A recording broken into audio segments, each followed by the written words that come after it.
नमस्कार दोस्तों, स्वागत है आपका हमारे YouTube चैनल फ्री एजुकेशन में। दोस्तों आज के इस वीडियो में हम रेलवे एनटीपीसी, आप लोग जानते हैं कि रेलवे एनटीपीसी के एग्जाम चल रहे हैं, तो रेलवे एनटीपीसी के सिलेबस और एग्जाम का एनालिसिस करके हमने जनरल नॉलेज, जनरल साइंस और current affairs related most important question को यहाँ पर सिलेक्ट किया है। और देखो दोस्तों, जितने भी क्वेश्चन इस वीडियो लेक्चर में लाया हूँ, इन सभी क्वेश्चन को हम बिल्कुल डिटेल में विथ एक्स्ट्रा फैक्ट के साथ में हल करेंगे, ताकि एक क्वेश्चन से अधिक फैक्ट आपको पता चल सकें। तो चलिए दोस्तों फटाफट से शुरू कर लेते हैं। नंबर फर्स्ट क्वेश्चन है करंट अफेयर्स का। पूछा गया कि भारत की प्रसिद्ध आईटी कंपनी टीसीएस के संस्थापक का हाल ही में निधन हो गया है, इनका नाम क्या था?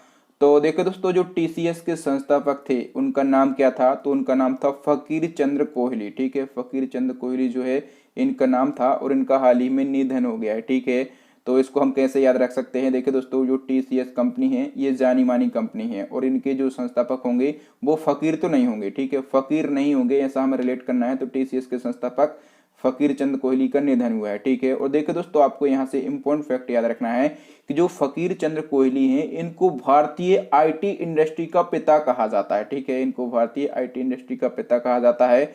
और जो टीसीएस कंपनी है ये जो है ये भारत की आईटी कंपनी है। इसका फुल फॉर्म क्या होता है? तो इसका फुल फॉर्म होता है टाटा कंसल्टेंसी सर्विस। इसकी स्थापना कब की गई थी? तो 1968 में इसकी स्थापना की गई थी। हेडक्वार्टर इसका मुंबई महाराष्ट्र के अंदर स्थित है। और वर्तमान में इसके एमडी एंड सीईओ कौन है? तो टीसीएस के वर्तमान में एमडी एंड सीईओ हैं राजेश गोपीनाथन। ठीक है, तो इनका नाम भी आपको जरूर याद रखना है। नेक्स्ट क्वेश्चन देख लेते हैं दोस्तों। सेकंड हमारा क्वेश्चन है, निर्वाचन आयुक्त को हटाया जा सकता है। जो निर्वाचन आयुक्त होते हैं इनको कैसे हटाया जा सकता है? तो देखो दोस्तों, मुख्य निर्वाचन आयुक्त के परामर्श पर राष्ट्रपति के द्वारा इनको हटाया जा सकता है। सी ऑप्शन सही हो जाएगा। ठीक है, और देखो दोस्तों, निर्वाचन आयोग में यदि हम बात करें कि एक तो होता है मुख्य निर्वाचन आयुक्त। ठीक है, एक होता है मुख्य निर्वाचन आयुक्त और दो कौन होते हैं? तो दो होते हैं अन्य निर्वाचन आयुक्त। ठीक है, इस प्रकार से यदि आपसे पूछा जाए कि निर्वाचन आयोग में कितने आयुक्त होते हैं, तो आप कहेंगे 3 आयुक्त होते हैं। ठीक है, एक होता है मुख्य निर्वाचन आयुक्त और दो होते हैं अन्य निर्वाचन आयुक्त या फिर अन्य चुनाव आयुक्त। ठीक है दोस्तों, अब हम बात कर लेते हैं यहाँ पर इलेक्शन कमीशन ऑफ इंडिया की, यानी कि भारतीय निर्वाचन आयोग की। तो इसकी स्थापना कब की गई थी? तो 25 जनवरी। ठीक है, डेट भी आपको याद रखना है, 25 जनवरी 1950 को इलेक्शन कमीशन ऑफ इंडिया की स्थापना की गई थी। ठीक है, और इसीलिए दोस्तों हम 25 जनवरी को क्या मनाते हैं? तो राष्ट्रीय मतदाता दिवस यानी कि नेशनल वोटर्स डे मनाते हैं। और देखिए दोस्तों, जो निर्वाचन आयोग है इसका हेडक्वार्टर कहाँ पर स्थित है? तो न्यू दिल्ली में इसका हेडक्वार्टर स्थित है। ठीक है, और इसके फर्स्ट यानी कि प्रथम मुख्य चुनाव आयुक्त कौन बनाए गए थे? तो सुकुमार सेन बनाए गए थे। ये नाम भी आपको जरूर याद रखना है। कौन बनाए गए थे? सुकुमार सेन बनाए गए थे। नेक्स्ट क्वेश्चन देख लेते हैं दोस्तों फटाफट से।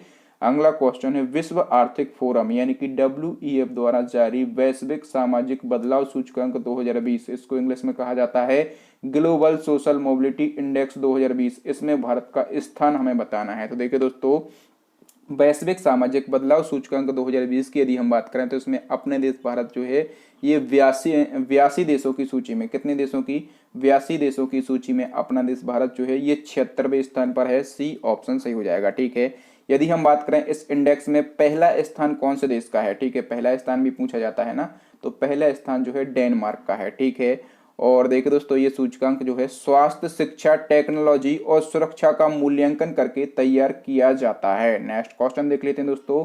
अगला हमारा क्वेश्चन है, किस अनुच्छेद के तहत राज्यों में राज्यपाल को क्षमादान संबंधी शक्ति प्रदान की गई है? तो देखिए दोस्तो61 राज्यों में जो राज्यपाल हैं उनके पास भी राष्ट्रपति के जैसे क्षमादान संबंधी शक्तियां होती हैं। ठीक है, इसका वर्णन जो है अनुच्छेद 161 में किया गया है। अनुच्छेद 161 में किया गया है। ए ऑप्शन सही हो जाएगा। देखिए दोस्तों, सबसे पहले आपको समझना होगा अनुच्छेद 72। ठीक है, अनुच्छेद 72 के द्वारा राष्ट्रपति को क्षमादान संबंधी शक्तियां प्रदान की गई हैं। और जो अनुच्छेद 61 है इसमें जो है राज्यों के राज्यपाल को क्षमादान शक्तियां प्रदान की गई हैं, लेकिन यहां से आपको याद रखना है कि जो राज्यपाल हैं वो मृत्यु दंड, ठीक है, वो जो है वो मृत्यु दंड और जो सेना के न्यायालय होते हैं, ठीक है, जो सेना के न्यायालय हैं इनमें क्षमादान नहीं कर सकते, मृत्युदंड में क्षमादान नहीं कर सकते राज्यपाल, और जो सेना के न्यायालय होते हैं इनमें क्षमादान नहीं कर सकते। नेक्स्ट देख लेते हैं दोस्तों। नेक्स्ट हमारा क्वेश्चन कौन सा है, किस राज्य की सरकार ने थी मोबाइल ऐप को लॉन्च किया है?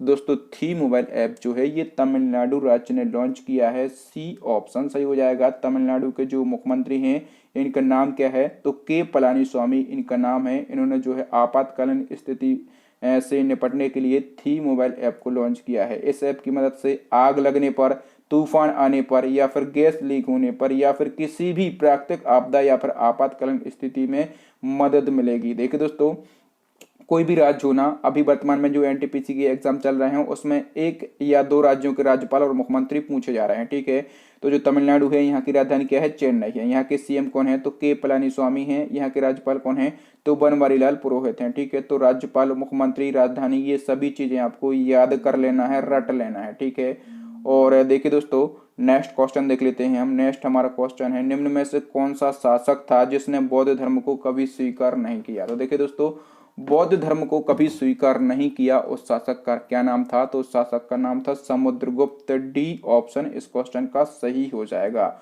और फैक्टों को हम देख लेते हैं दोस्तों।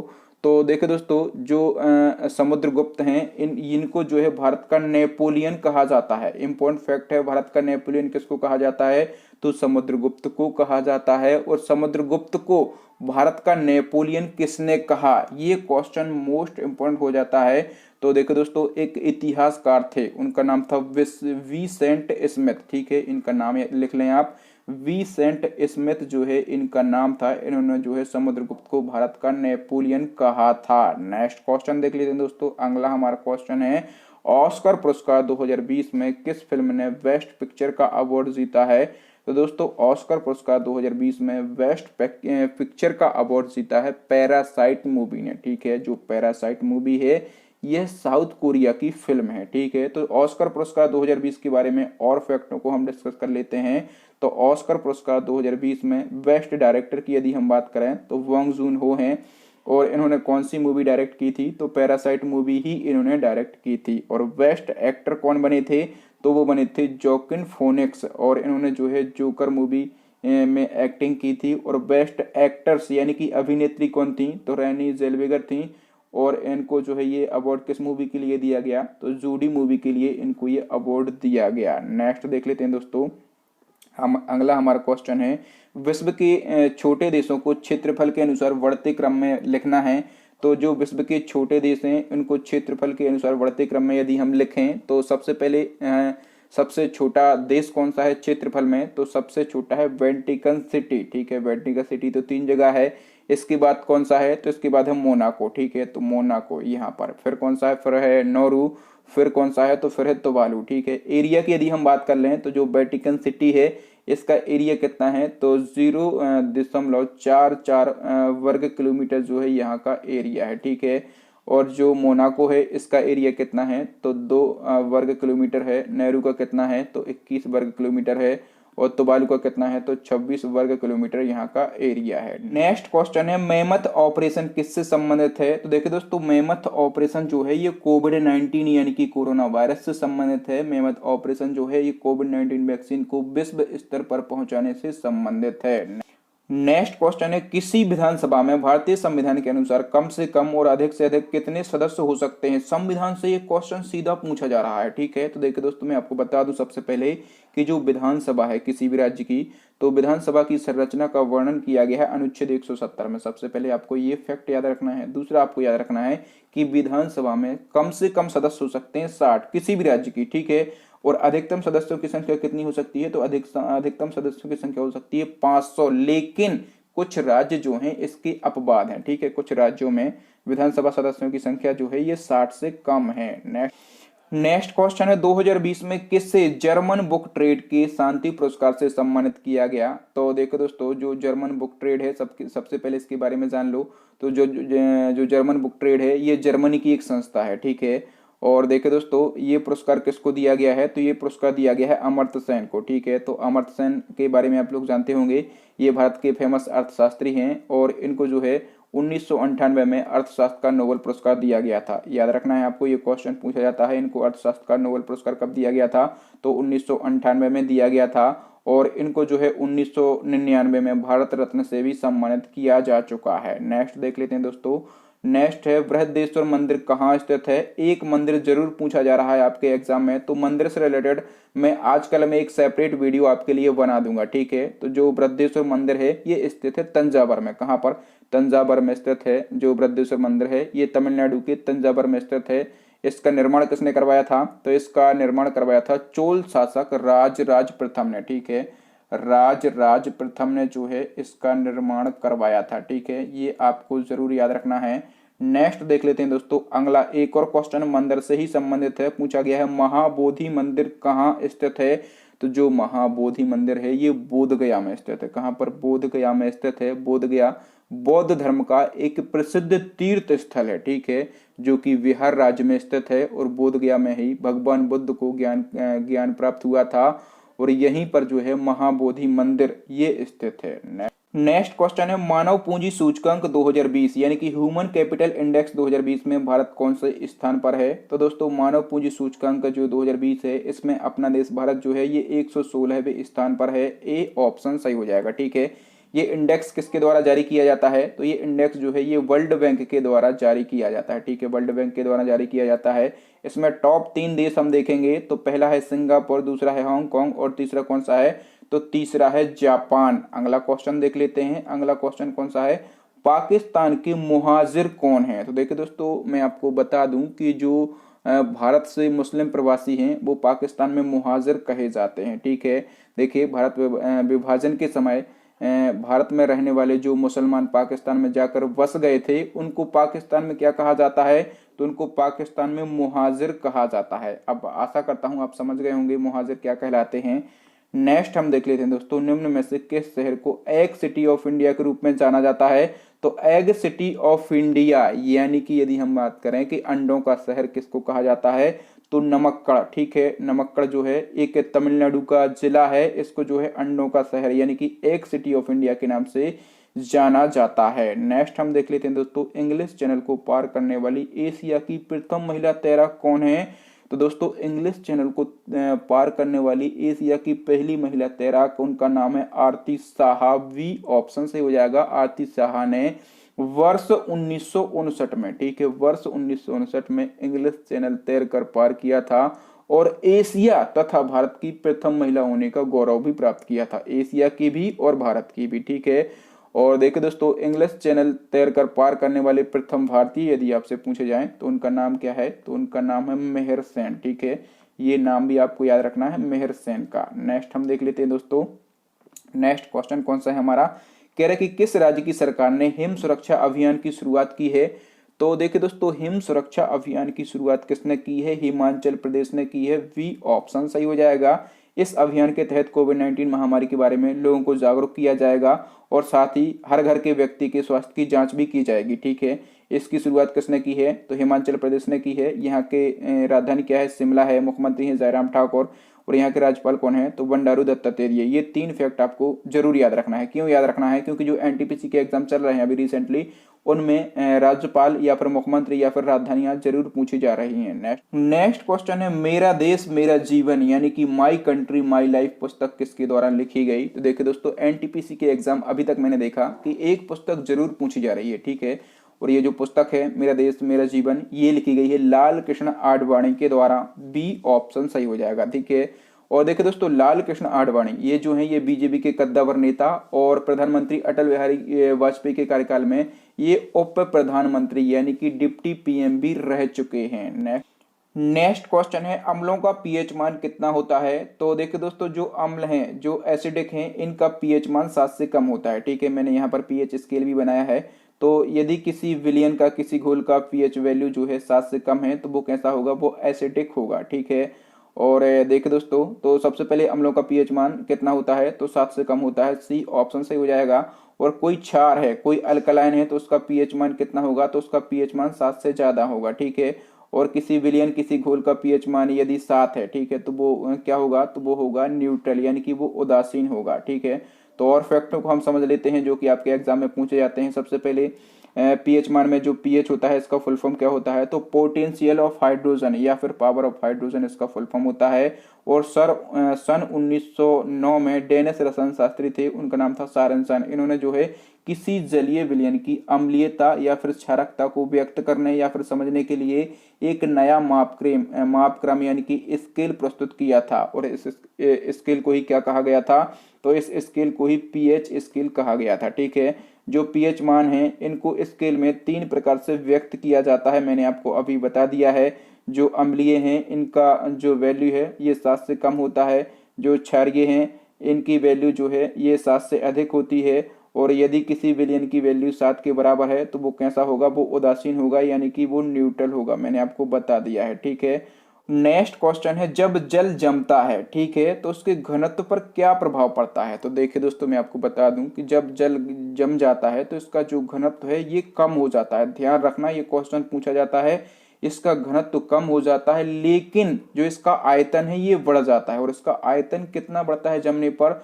तो लगभग 9% जो है इसका आयतन बढ़ जाता है। और यही कारण है कि बर्फ का एक टुकड़ा जल के ऊपर तैरता रहता है। नेक्स्ट क्वेश्चन देख लेते हैं, पृथ्वी का आकार सूर्य से कितना गुना बड़ा है? तो जो पृथ्वी का आकार है ये सूर्य से 109 गुना बड़ा है। ठीक है, 109.2 गुना बड़ा है। डी ऑप्शन सही हो जाएगा। अगला क्वेश्चन देख लेते हैं, प्रकाश में वायुमंडल की अनुपस्थिति में आकाश का रंग कैसा प्रतीत होता है? देखिए दोस्तों, प्रकाश में वायुमंडल की अनुपस्थिति में आकाश का रंग जो है ये काला दिखाई देता है। नेक्स्ट क्वेश्चन है, क्यूबा के 43 साल बाद कौन पहले प्रधानमंत्री बने हैं? तो देखिए दोस्तों, ये क्वेश्चन भी इम्पोर्टेंट है। तो देखिए दोस्तों, 43 साल बाद पहले प्रधानमंत्री, ये फंडा समझ में नहीं आ रहा ना, तो मैं आपको बताता हूँ। देखिए दोस्तों, क्यूबा में 1976 तक ही प्रधानमंत्री के पद का प्रावधान था। 1976 में क्यूबा में प्रधानमंत्री पद को समाप्त कर दिया गया था। फिर जो क्यूबा देश के राष्ट्रपति थे वही जो है महत्वपूर्ण होते थे। ठीक है, लेकिन 43 साल बाद फिर से 2019 में प्रधानमंत्री पद का सृजन किया गया।